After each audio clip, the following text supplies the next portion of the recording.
মানুষ কি বলতো, যেগুলো আশা করে না না সেগুলাই পায়, আর যেগুলো আশা করে সেগুলো অত সহজে না পাওয়া যায় না। যেরকম ধরো আমি যে কোনো জিনিস যদি আশা করি বা এই জিনিসটা ভাবি যে হবে, কিন্তু সেটা না আর হয় না। যেটা ভাবি না যে হবে সেটাই হয়ে যায়। তোমরা দেখতে পাচ্ছ, মানে আগের দিনই হচ্ছে একটা স্কুটি আমাকে গিফট করলো। মানে গিফট এত বড় একটা জিনিস করেছে যেটা আমার ধারণার বাইরে ছিল।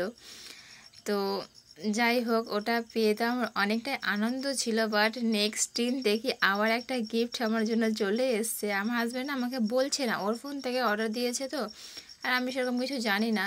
তো এখানে এক দুটো ইয়ারবাড হচ্ছে অর্ডার করেছিল। তো আমাকে বললো চলো বাইরে চলো, আমি যাই দেখি ও মা দেখে এগুলো নিয়ে এসছে। তো যাই হোক, এগুলো দেখে আমার খুবই আনন্দ হয়েছিল। দুটো কালার দিয়েছিল, ব্ল্যাক আর ব্লু কালারের। তো আমি দুটো আগে প্রথমে চেক করে দেখে নিলাম যে কোনটা আমার কানে সেট হচ্ছে বা কোনটা আমার ভালো পছন্দ হচ্ছে, তো আমি সেই হিসাবে নিব। তো আমার এই ব্ল্যাক কালারটা খুবই পছন্দ হয়েছিল, তো আমি এটা নিয়েছিলাম। আর মানে এখন না এই যে ছোটোখাটো না, সব এগুলো বড় বড় গিফট পাচ্ছি আমি। তো আমার অতিরিক্ত আনন্দ।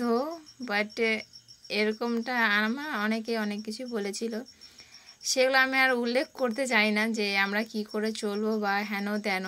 তো তার জন্য ভগবান আছে, সব কিছুই হয়ে যাচ্ছে, ঠিকঠাক চলতেও পারছি, আবার জিনিসও নিতে পারছি।